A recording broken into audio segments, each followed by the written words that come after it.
Badavlat ota o'g'lim dunyoda kambag'al kishilarning borligini ko'rib ibratlansin degan o'yda uni mamlakatning chekka qishloqlari bo'ylab sayohatga olib chiqibdi. Ular o'ta qashshoq bir oilaning dalasida kechani o'tkazdilar. Safardan qaytishlari asnosida ota o'g'lidan so'radi: "Sayohat qanday bo'ldi?" "Ajoyib", dedi o'g'il.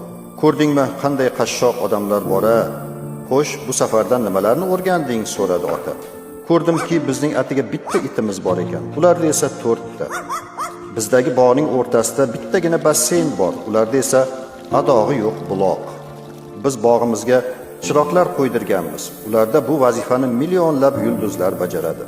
Bizning hovliga tutashgan peshayvonimiz bor. Ularda esa butun boshli ufq.